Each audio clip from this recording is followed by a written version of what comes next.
We have been saying it, that we used to have a nation called Nigeria, and we Nigerians were proud to go abroad and boast that we have a country where we have Christians and Muslims 50-50 living in peace without implosion.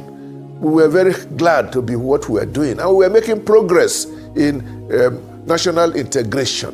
What is happening right now should not be happening. There's no question about it that what is happening should not be happening. Children should not be picked from schools. We should not be traveling on the roads with our hearts in our minds. We should not be sleeping with one eye open. And we should not be in a country where we can't just travel when we want and go back when we want. And government cannot say that it is not their responsibility.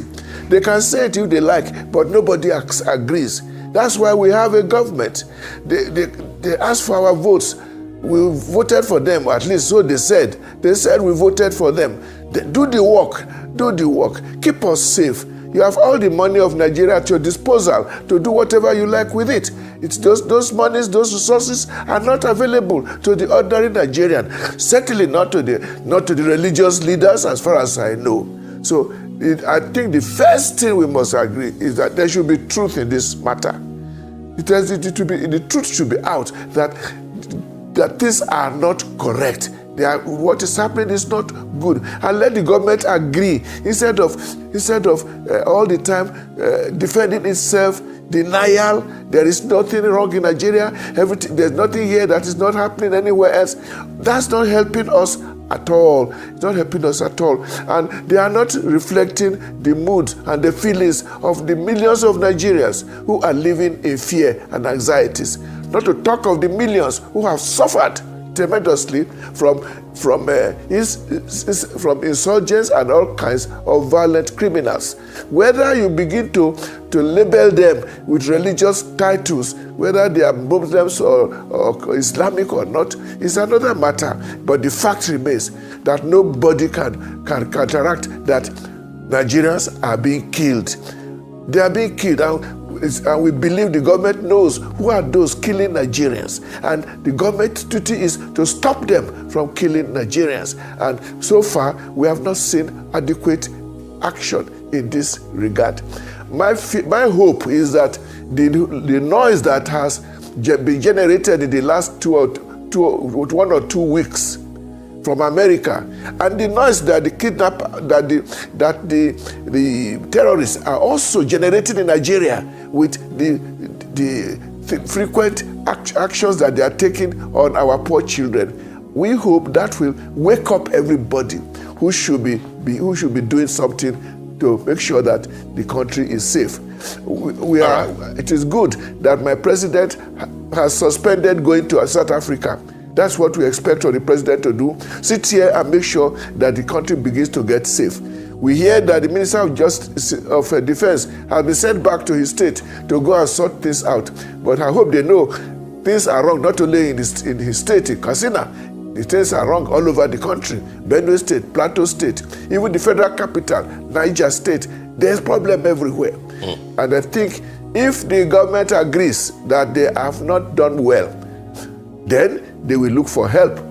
Then they will take more different action. They will stop boasting, and they will stop politicking, and they should stop thinking of 2027. Let them talk about 2025 and 26, so that we can survive until then. This is the feeling of most Nigerians.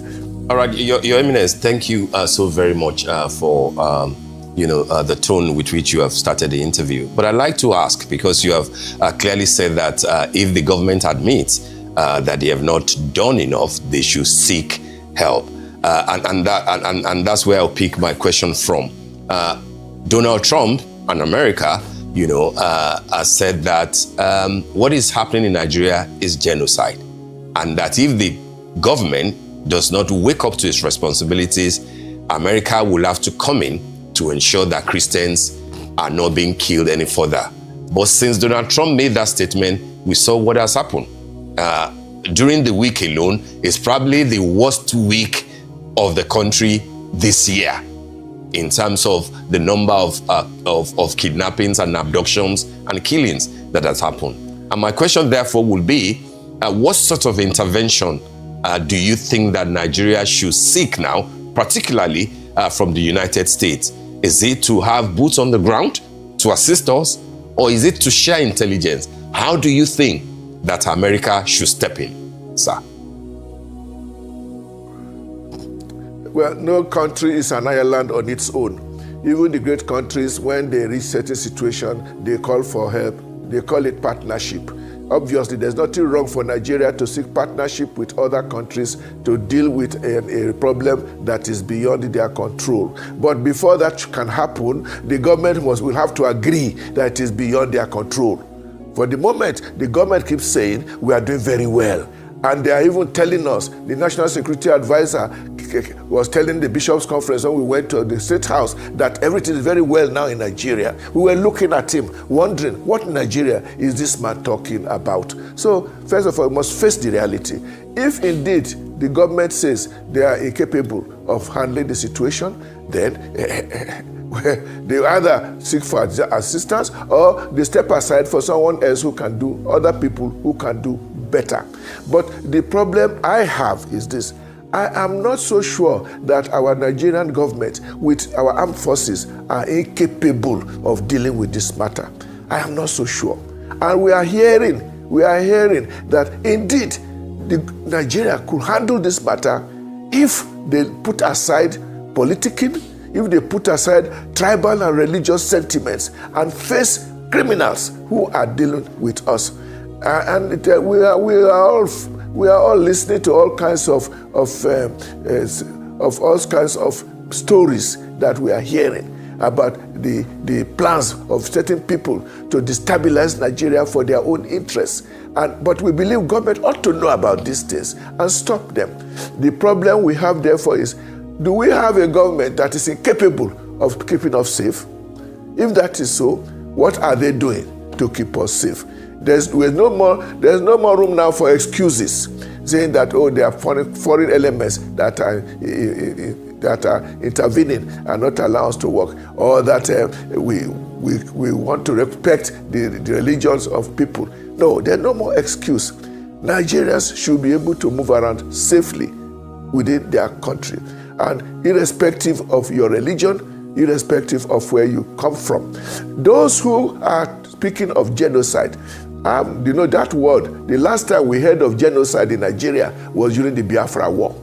And the Biafra propaganda then said that the federal government was committing genocide against the Biafrans. That's the last time we heard that word. Now the word has become currency, that the government is either committing or permitting or facilitating genocide against Christians. Now, if anybody says that he is being killed, and he has evidence of his people being killed, I don't think it is helpful to say he should not talk or that he should not complain. Let people complain if they are not feeling well. When they talk of discrimination, which also ends up as persecution. They don't want to hear the word persecution. But there are people who feel they are under persecution. Let them speak and say what is happening, how they are being treated in their wherever they are. Nigeria is a very complex country. We should not close our eyes and pretend that Christians are feeling the same way all over the country. We do know that there are parts of this nation where Christians are second-class citizens, and they have been shouting, nobody has been listening to them. I pray that God has given us opportunity now for everybody to speak his mind and to insist that in this country we are all equal, and there's no religion that has an advantage over another. We are not in an Islamic nation. There are Islamic nations in many parts of the world. Nigeria is not one of them. Let no one think that it is, and let no one behave and continue to behave as if it is. And I think these are the things we must face, and face squarely, sincerely, and courageously. Are we ready to do so? I don't know. I'm an old man now, 81 years old. I'm no longer in charge of any church. I'm a retired Archbishop of Abuja, but there are church leaders who are speaking. They should listen to them. They should call them and listen to them. I don't think there is much there's much use going with high power delegation to go and start talking with American legislators. For me, it sounds very funny. The discussion is not in America. The discussion should be here in Nigeria. Let us listen to each other. I'm not aware that the Nigerian Christians as a group have gone to America to beg them to come and attack us. No, there was no such thing. No, we didn't offer. There may be some Nigerian Christians who went and made reports, but as Nigerian Christians, we have not done such a thing. We still believe that we live in a country where we live with fellow Muslims, that we can live together in peace. There are groups, terrorists, who are doing horrible things. They claim to be Muslims. We cannot deny that. If they claim to be Muslims, it is my strong belief that it is the Muslim community in Nigeria who can best deal with them. I can't talk with them. I don't know their language. So if for as long as they claim to be Muslims, we must agree that it is so, even though we could say they are not representing our Muslim community. And we are told too that what they are doing is against the Islamic State. These are just theological discussion. The reality is there on the ground. So all this situation where people are killing and getting away with it, where regularly armed terrorists are occupying people's villages, and the government is doing nothing to dislodge them, and instead they are building in IDP camps where they are living in a miserable way of life. That should stop. That should stop. Yes. This is not a country that is ungoverned. Yes, and I think you said something interesting earlier. You mentioned that the government knows who is killing Nigerians. The government is aware of these people. Given the pressure that we've gotten from the US in the last few weeks, do you have a sense that the government will start naming and shaming and condemning these people who are behind all of these killings? What will it take? Well, there are many Nigerians whom I've spoken to who say they don't care who comes to Nigeria. They don't care about our sovereignty, provided we can be kept safe. That is the reaction of people who are, shall I say, really, they just don't know what to say anymore. But for me, it is a shame on Nigeria that we have to wait for Trump to make noise before we begin to look at the reality that we see all around us. We don't need Trump to remind us that things are going wrong. We don't need Trump to let them know they should name, shame, and deal with all the supporters, the financiers of terrorism in Nigeria. If they do it now, well and good, we thank God. But if they still continue to live in denial and say, no, we have everything is okay, we have our constitution, of course we have our constitution, but the reality on ground is what we are looking at. People should not be made unsafe in their homeland. It is not happening all over Nigeria. It is not happening all over Nigeria. It is happening in certain parts of Nigeria, but even one small part of Nigeria is Nigeria. And they have those who are facing the violence, those who are facing the attack. They have every right to cry that they are facing the attack.